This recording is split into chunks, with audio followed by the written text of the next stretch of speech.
ఈరోజు ఇంకొన్ని క్వశ్చన్స్ ఉన్నాయి. Last time continuation. ప్రెగ్నెన్సీ కష్టమా, ఈజీయా, కాస్ట్ ఎంత అవుతుంది, ఫుడ్ ఎట్లా మేనేజ్ చేస్తున్నావు, వర్క్ లైఫ్ బ్యాలెన్స్ ఎట్లా మేనేజ్ చేస్తున్నావు, హోల్ ప్రెగ్నెన్సీ అనేది కెనడాలో காஸ்ட் ఎంత படுతుంది అనేది மாట్లాடுதோம். Okay okay. ஆக்சுவலி நிறைய பேர் கேட்குறாங்க நம்மள்கிட்ட. ஸோ ஹானஸ்ட் எக்ஸ்பீரியன்ஸ் நம்ம இந்த இதில் ஹானஸ்ட் எக்ஸ்பீரியன்ஸ் చెప్దాం. ఏంటి పరిస్థితి? Welcome back to couple car talks episode 2. Let's get started. Okay, సరే. ఫస్ట్ క్వశ్చన్, చాలా మందికి ఉండే ప్రాబ్లం ఇది. ఫుడ్ ఐరన్ కంటెంట్ ఎట్లా మెయింటైన్ చేస్తున్నావు, ప్లస్ ప్రోటీన్ ఎట్లా మెయింటైన్ చేస్తున్నావు, what you are eating whole pregnancy, how much weight gain you have? வந்து ஸ்டார்டிங் வந்து என்னோட வெயிட் வந்து 70 kgs இருந்துச்சு. ஸோ ப்ரெக்னென்சி ஆரம்பித்தோடனே எல்லாருமே ஃபேமிலி ரிலேட்டிவ்ஸ் எல்லாருமே நல்லா சாப்பிட்ணும், நிறைய சாப்பிட்ணும் அப்படி சொன்னாங்க. ஆனால் என்ன சாப்பிட்ணுங்கிறது வந்து கிளாரிட்டியாக யாரும் சொல்ல ஆக்சுவலாக. ஸோ வந்து நானே வந்து இது ரிசர்ச் பண்ணி கொஞ்சம் இன்டேக் அதிகப்படுத்தினேன். ஸோ ஃபஸ்ட்டு வந்து மார்னிங் வந்து நிறையா ஃப்ரூட்ஸ் இன்டேக் இருந்துச்சு. ஸோ ஃப்ரூட்ஸ் இன்டேக் வந்து என்னோடய ஃபைபர் கண்டென்ட்டுக்கு வந்து ரொம்ப ஹெல்ப்ஃபுல்லாக இருந்துச்சு. அதுக்கப்புறம் அயர்ன் ரிச் ஃபுட்டு நிறைய ஃபோக்கஸ் பண்ணேன். லைக் கீரை, மட்டன், அதுக்கப்புறம் வந்து பீட்ரூட், டேட்ஸ் நிறைய எடுத்துக்கிட்டேன். ப்ரோட்டீன்ஸுக்கு வந்து பன்னீர், சிக்கன், ஃபிஷ் அந்த மாதிரி ஐட்டம்ஸ் வந்து லைக் கான்ஷியஸாக இல்லை, but I tried. So every மீல்லையும் வந்து அட்லீஸ்ட் 1 day பெர் மீல் ஏதாவது ஒன்று இருக்க மாதிரி நான் பார்த்துக்கிட்டேன். ஸோ அப்படி தான் வந்து நான் மேனேஜ் பண்ணிகிட்டு இருந்தேன். So have you taken any supplements? When did you started? எப்போ ஸ்டார்ட் చేసావు? ஸோ வந்து ப்ரெக்னென்சி இனிஷியல் ஸ்டேஜில் 3 months கிட்ட இருக்கப்போ ஒரு பிளட் டெஸ்ட் எடுத்தாங்க. அப்போ வந்து என்னோடய அயனும் ஹீமோக்ளோபினும் கரெக்டாக இருந்துச்சு, நார்மல் ரேஞ்சில் இருந்துச்சு. ஸோ அதனால வந்து அப்போதைக்கு டாக்டர் எதுவுமே சப்ளிமெண்ட்ஸ் சஜஸ்ட் பண்ணவே இல்லை. ஜஸ்ட் ஒரு ப்ரீநேட்டல் வைட்டமின்ஸ் கூட எனக்கு 5th monthலேருந்து தான் கொடுத்தாங்க. ஸோ வந்து நீங்கள் யூஷுவல் ஃபுட் வந்து ஹெல்த்தியாக சாப்பிடுங்க, அவ்வளோதான் அவங்களும் சொன்னாங்க. ஆனால் வந்து எனக்கு ஒரு 6th month இருக்கப்போ இன்னொரு பிளட் டெஸ்ட் எடுத்தாங்க. அப்போ வந்து அயனும் ஹீமோக்ளோபினும் கொஞ்சம் லோ ஆகிடுச்சு.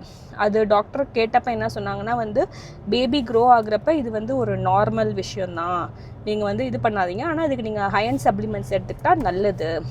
சப்போஸ் நீங்கள் எடுத்துக்கலைன்னா என்ன ஆகுனா வந்து நம்ம வந்து பேபி டெலிவரி அப்போ நம்ம வந்து எக்ஸ்டர்னலாக பிளட் ஏற்றுறாப்பில் இருக்கும், அந்த மாதிரி காம்ப்ளிகேஷன்ஸ்லாம் இருக்கும்னு சொன்னாங்க. ஸோ அதனால் நாங்கள் அயன் சப்ளிமெண்ட்ஸ் எடுத்துக்கிட்டேன். ஆனால் வந்து ஒரு பாயிண்ட் நான் சொல்லணும், அயன் சப்ளிமெண்ட்ஸ்னால எனக்கு கொஞ்சம் சைட் எஃபெக்ட்ஸ் இருந்துச்சு. லைக் கான்ஸ்டிபேஷன், அப்புறம் ஸ்டூல் கலர் சேஞ்ச் ஆகுறது, அதெல்லாம் நார்மல் தான். நம்ம எப்போ அயன் சப்ளிமெண்ட்ஸ் எடுத்துருக்கோமோ அதோட வந்து ஆரஞ்ச் ஜூஸ் எடுத்துக்கிட்டால் வந்து நம்மளுக்கு வந்து அது நியூட்ரலைஸ் ஆகிடும். அப்புறம் இன்னொரு விஷயம் வந்து நம்ம அயன் சப்ளிமெண்ட்ஸ் எப்போ எடுத்துக்கிறோமோ அதுக்கு 1 hour முன்னாடி, சப்போஸ் நம்ம டைரி ப்ராடக்ட்ஸ் ஏதாவது மில்க்கு, பன்னீர் அந்த மாதிரி சாப்பிட்ருந்தோம்னா we should give at least 1 hour gap. அப்புறம் தான் வந்து அந்த அயன் சப்ளிமெண்ட்ஸ் எடுக்கணும். இல்லைன்னா வந்து அது ரெண்டும் வந்து நமக்கு வந்து சேராது ஒன்றா, அது ஒன்று சொன்னாங்க. ஸோ இந்த 2 பாயிண்ட் தான் நான் பார்த்துக்கிட்டேன். ఇంకోటి కూడా తిన్నావు, నువ్వు స్ప్లీన్ తిన్నావు, విచ్ ఇస్ లైక్ మటన్తో పాటు specific part of goat or sheep. அது என்னென்னா வந்து இந்த எப்போ வந்து அந்த 6th monthல அயன் கொஞ்சம் கம்மியாக இருக்குதுன்னு சொன்னாங்கன்னோ வந்து அயன் சப்ளிமெண்ட்ஸ் எடுத்துக்கிட்டேன். ஆனால் வந்து எனக்கு அது அந்த சைட் எஃபெக்ட்ஸ் இதெல்லாம் கொடுத்தது எனக்கு கொஞ்சம் பிடிக்கல, கொஞ்சம் ஹெவியாக இருந்த மாதிரி இருந்துச்சு அந்த அயன் டேப்லெட். அதனால வந்து நேச்சுரல் வேஸ்ட் தேடினப்போ வந்து மட்டனோட ஸ்ப்ளீன் எல்லாருமே சஜஸ்ட் பண்ணாங்க. ஸோ வந்து அந்த இது வந்து நான் அட்லீஸ்ட் ஒரு 3-4 times நான் சாப்பிட்ருப்பேன். எனக்கு ஆக்சுவலாக அந்த ஸ்மெல் பிடிக்கல, இருந்தாலும் கஷ்டப்பட்டு எப்படியோ ஒரு அட்லீஸ்ட் மந்த்லி ஒன்ஸாவது அந்த டெஸ்ட் எடுத்ததுக்கப்புறம் மந்த்லி ஒரு 1 or 2 நான் எடுத்துக்கிட்டேன். ప్రోటీన్లో ఏమేమి తిన్నావు? ஃபிஷ்ஷு, சிக்கனு, பன்னீர், அப்புறம் வந்து நட்ஸு நிறையா சாப்பிட்டேன். அதுக்கப்புறம் வந்து சென்னா தால், ஸ்வீட் பொட்டேட்டோ நிறைய சாப்பிட்டேன். அதுக்கப்புறம் சென்னா தால் நிறைய சாப்பிட்டேன். தால்லாம் வந்து எப்படின்னா வந்து அந்த டெய்லி இதிலே வந்து வேறு மாதிரி தோசை பண்ணுறது, மில்லட்ஸில் வந்து இன்டேக் பண்ணுறது, அந்த மாதிரி எடுத்துக்கிட்டேன். ఐరన్కి ఇంకోటి కూడా చేసావు కదా నువ్వు, రాగి డిఫరెంట్ చేసేసి. ஸோ ராகி வந்து சொன்னாங்க. ராகி வந்து ஃபஸ்ட்டு வந்து கஞ்சி மாதிரி நான் ட்ரை பண்ணேன், எனக்கு அது அவ்வளோவா செட் ஆகலை. அதுக்கப்புறம் என் ஹஸ்பண்ட் வந்து ராகி முத்தா பண்ணி கொடுத்தாரு. ராகி முத்தா மட்டன் குழம்பு காம்பினேஷனில் பண்ணி கொடுத்தாரு. அது ரொம்ப பிடிச்சிருந்துச்சு. அது 2-3 வாட்டி சாப்பிட்டேன். அதுக்கப்புறம் பேன் கேக் ரெசிபி ஒன்று நான் பார்த்துருந்தேன். அது நம்ம சேனலில் கூட இருக்குது. அது நிறைய வாட்டி சாப்பிட்டேன். அது கொஞ்சம் எனக்கு ஸ்வீட்டாக இருந்தாலும் எனக்கு அதை ஈஸியாக சாப்பிட முடிஞ்சுது. அதுக்கப்புறம் ராகி இடியாப்பம் அந்த மாதிரி நான் சாப்பிட்டேன். அப்போ வந்து ராகியில் வந்து எனக்கு அயன் கண்டென்ட் அதிகமாக கிடச்சிது. మిల్లెట్స్ కూడా తీసుకున్నావు, సజ్జలు.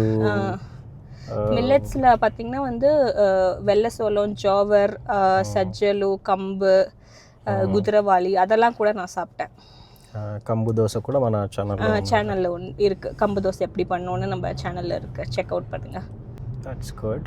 మొత్తానికి ఇప్పుడు వెయిట్ గెయిన్ ఎంత ఉంది మరి? வெயிட் கெயின் வந்து ஃபஸ்ட்டு 70 இருந்துச்சு. இப்போ ஆல்மோஸ்ட் நான் எண்டில் இருக்கேன், 38th வீக் எண்டில் இருக்கேன். So 81 kgs. ஸோ வந்து டாக்டர் வந்து இது ஒரு நார்மல் வெயிட் கெயின் அப்படின்னு சொல்லியிருக்காங்க. பேபி வந்து not too small, not too big, average சைஸில் இருக்காங்க அப்படின்னு சொல்லியிருக்காங்க. సరే, ఇంకో క్వశ్చన్.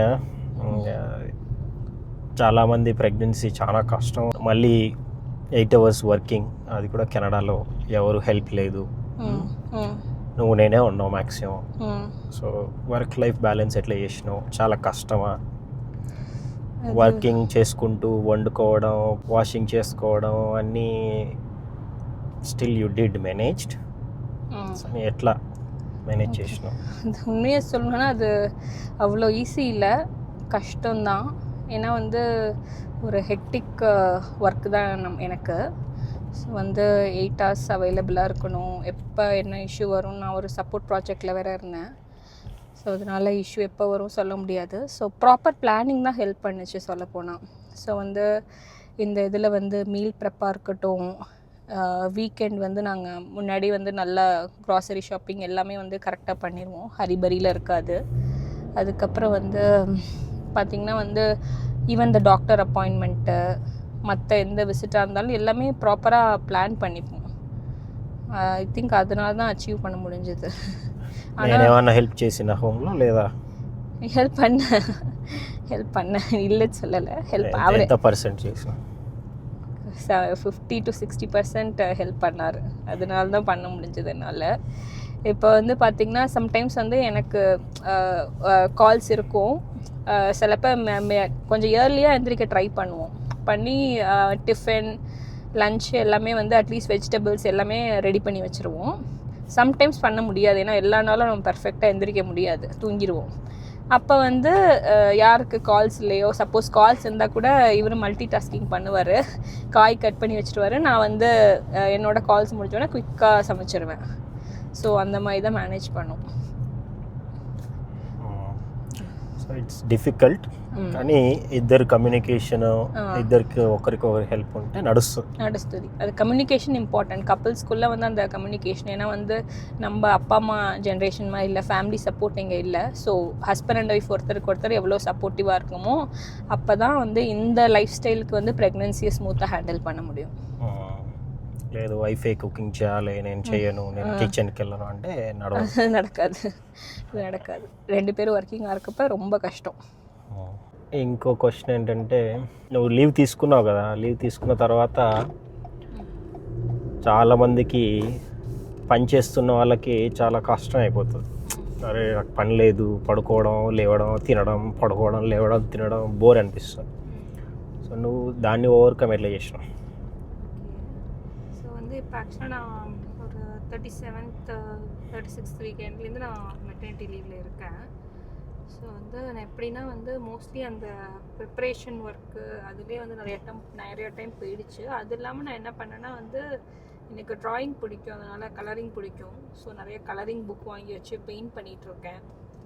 ஸோ அதில் கொஞ்சம் டைம் போயிடும். அப்புறம் வந்து புக்ஸ் படிக்கிறேன், கொஞ்சம் ஸ்க்ரீன் டைம் ரொம்ப வேணான்னு புக்ஸ் படிக்கிறேன். ஸோ வந்து புக்ஸ் வந்து இப்போ லேட்டஸ்ட்டாக இந்த பிரிட்ஜ்டன் சீரீஸ் நான் ரொம்ப பார்ப்பேன். ஸோ வந்து லேட்டஸ்ட்டு சீரீஸை வந்து நம்ம டேரெக்டாக பார்க்காம, ஸோ வந்து அதை நான் இன்னும் பார்க்காம வச்சுருக்கேன். புக்கு ஃபஸ்ட்டு கம்ப்ளீட் பண்ணலான்னு அந்த புக்கு இப்போ ரீட் பண்ணிகிட்ருக்கேன். ஸோ அந்த மாதிரி தான் வந்து கொஞ்சம் எங்கேஜ்டாக இருக்குது. அது இல்லாமல் கொஞ்சம் இப்போ வாக்கிங் போகிறது நல்லது. ஸோ வந்து வீட்டை சுற்றி கொஞ்சம் பார்க்லாம் இருக்குது, அங்கே வந்து வாக்கிங்கு அந்த மாதிரி சுற்றுறதுலேயே வந்து நல்லா டைம் போயிடுது. அந்தளவுக்கு எனக்கு போர் அடிக்கலை. ఇంకోటి హౌస్ క్లీనింగ్ డీప్ క్లీనింగ్ లాగా చేస్తూ ఉన్నావు కదా అప్పుడప్పుడు. அது என்னன்னு தெரில, எனக்கு க்ளீனிங்கே பிடிக்காது. ஆனால் இப்போ பேபி வரதுனாலையோ இல்லையோ இந்த இன்ஸ்டாகிராம்லலாம் சும்மா வீடியோஸ் பார்க்குறப்ப என்னென்னா இந்த மதர் இன்ஸ்டிங்க்ட் வந்து நியூ பார்ன் வரதுக்கு முன்னாடி வீடு க்ளீனாக இருக்கணும்னு இன்ஸ்டிங் சொல்லும், அந்த மாதிரிலாம் சொல்கிறதுனாலே என்னன்னு தெரில நிறைய டீப் க்ளீனிங் அந்த மாதிரிலாம் இதை பண்ணிக்கிட்டு காமெடி பண்ணிகிட்டு இருக்கேன். நீ கூட திட்டுற இவ்வளோ ஏன் பண்ணுறேன்னு. ஆனால் நானாக பண்ணல, ஆனால் பண்ணணுன்னு தோணுதுனால பண்ணுறேன். ఉన్న బట్టలన్నీ తీసేసి ఇది పడేద్దాం అది పడేద్దాం, కిచెన్లో ఇది తీసేద్దాం, పనికిరానివన్నీ ఎప్పుడు ముట్టుకొనివి తీసి పడేద్దాం, కొత్తవి తీసుకొద్దాం, అన్నీ కొత్త కొత్త కథలు ఉన్నాయి మరి. கொஞ்சம் ரொம்ப சுத்தமாக இருக்கணும் அப்படின்னு தோணுது. யூஸ்வலாக அப்படி இருக்காது. நீ யூஸ்வலாக சொல்லுவேன். Can we say this is pregnancy symptom? I think we can say that labor phase, end of the phase, baby is going to come. கொஞ்சம் வீடு வந்து மேனேஜபிளாக இருக்கணும். மேபி அதுதான் எனக்கு தோணுது. நான் யூஸ்வலாக நான் க்ளீனிங்கே எனக்கு பிடிக்காது. நீ கூட அப்போ பண்ணுவேன், நான் வந்து அந்தளவுக்கு அதை எஃபோர்ட் போட்டு பண்ண மாட்டேன். కొత్త డిషెస్ ట్రై చేస్తున్నావు, యూట్యూబ్ స్టార్ట్ చేసినావు. அம்மா யூடியூப் ஸ்டார்ட் பண்ணியிருக்கேன். யூடியூப்க்கு ஏதாவது கண்டென்ட் எடுக்கிறது அந்த மாதிரி நான் சும்மா ஒரு ஃபன்னுக்கு தான் ஸ்டார்ட் பண்ணோம். ஸோ அதிலே எனக்கு ஃபுல்லாக ஆக்குப்பைடாக இருக்குது. సరే, చాలామందికి క్వశ్చన్స్ ఏంటంటే ఇండియాలో అయితే ఇంత కాస్ట్ అవుతుండే, స్కానింగ్కి ఇంత కాస్ట్ అవుతుండే, బ్లడ్ వర్క్ ఇంత కాస్ట్ అవుతుండే, లేకపోతే డెలివరీకి రూమ్ సరే ఏంటంటే చాలామందికి ఇండియాలో ఉన్న వాళ్ళకి స్పెషల్గా ఎంత కాస్ట్ అవుతుందో డాక్టర్లు కొంచెం యుఎస్ వాళ్ళు కెనడా వాళ్ళంటే ఎక్స్ట్రా పైసలు తీసుకుంటారు ఇండియాకి వస్తే. ఒకవేళ అదే డాక్టర్లు ఇక్కడైతే ఎంత కాస్ట్ అవుతుంది, స్కానింగ్లకి ఎంత కాస్ట్ అయింది, లేకపోతే బ్లడ్ వర్క్ ఎంత కాస్ట్ అయింది, ఎన్నిసార్లు చేశారు, and even the labour room డెలివరీకి సి సెక్షన్ అయితే అయింది, లేకపోతే నార్మల్ డెలివరీ అయినా ఎంత కాస్ట్ అవుతుంది, రూమ్కి ఎంత, ప్రైవేట్ రూమ్ ఎట్లా ఉంటుంది, ఆల్ దోస్ లైక్ ఓవరాల్గా ஹோல் ப்ரெக்னென்சிలో ఎంత காஸ்ட் ஆகுது கனடாவில்?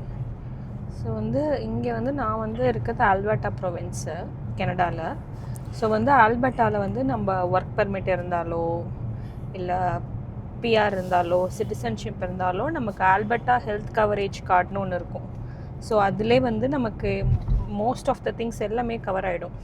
ஸோ டாக்டர் செக்கப்பு, ஸ்கேனு, இது வந்து கவர்மெண்ட் ப்ரொவைடட் ஹெல்த் கவரேஜ்.